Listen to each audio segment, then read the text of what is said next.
খুবই কম সময়ের মধ্যে এভাবে ডিম পিঠা তৈরি করে নিতে পারবেন। সকালে অথবা বিকালে চায়ের সঙ্গে খেতে পারবেন। কয়েকদিন পর্যন্ত স্টোর করে রাখতে পারবেন। আসলে কীভাবে তৈরি করে দেখতে থাকুন।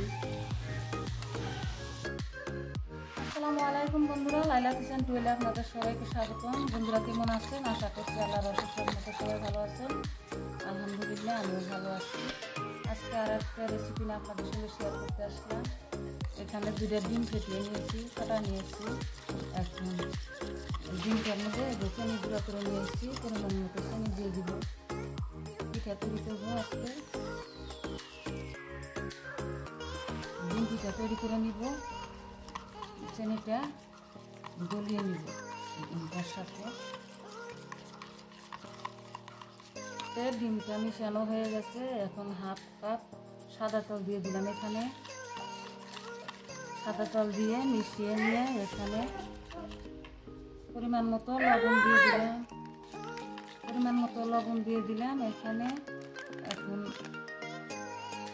গুঁড়ো দুধ দিয়ে দিলাম হাফ কাপ,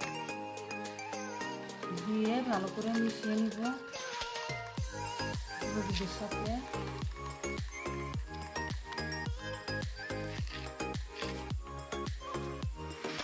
এখানে হাফ চামচ এলাচ গুঁড়া দিয়ে দিলাম। আপনারা ভ্যানিলা এসেন্স দিতে পারেন, আমি এলাচ গুঁড়ো দিয়ে দিলাম। গুঁড়ো দুধ দিয়ে এলাচ গুঁড়া দিয়ে ফেটানো হয়ে গেছে। এখন ময়দা দিয়ে দিব, অল্প অল্প করে দিয়ে দিব ময়দাটা।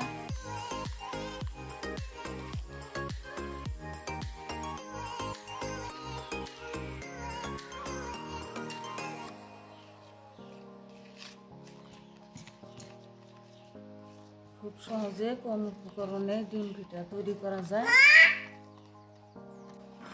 কাঁটা চামচটা ধুয়ে হাত দিয়ে মুছে নিলাম। এখানে মাখা হয়ে গেছে। এখন পিঠাটার শেপ দিয়ে নিব। এখানে আমি একটু ডো নিয়ে নিলাম, নিয়ে হাতের তালুর সাহায্যে এভাবে করে ঘুরিয়ে গোল করে নিলাম। গোল করে নিয়ে হাতে চাপ দিয়ে এমনি একটা ডিজাইন দিয়ে দিয়ে আপনারা যে কোনো ডিজাইন দিতে পারেন, অথবা সাদাও রাখতে পারেন। এমনি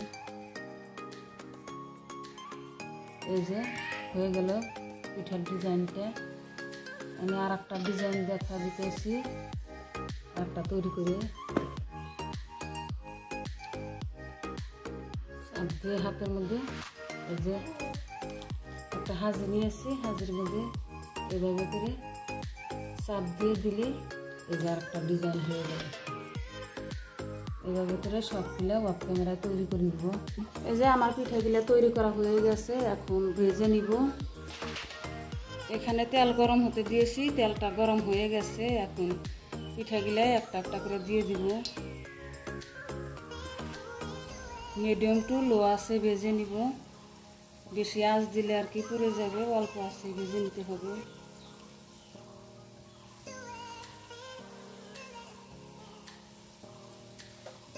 এই যে উল্টে পাল্টে লাল করে আর কি ভেজে নিলাম। আপনারা আরো ডিপ কালার রাখতে পারেন, আমি একটু কালার বেশি করলাম।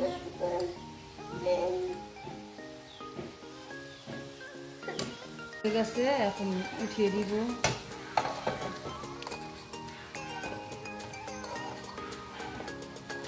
যে ডিজাইনটা ফুটে উঠেছে ভাজার পরে এভাবে চুলায় চা বসিয়ে দিয়ে 10 মিনিটে পিঠাটা তৈরি করে নিতে পারবেন। অনেকদিন স্টোর করতে পারবেন। ভিডিওটা যদি ভালো লাগে চ্যানেলটা সাবস্ক্রাইব করে পাশে থাকবেন, লাইক কমেন্ট শেয়ার করবেন। পরবর্তী ভিডিও আসার আগে পর্যন্ত ভালো থাকবেন, সুস্থ থাকবেন। আল্লাহ হাফেজ।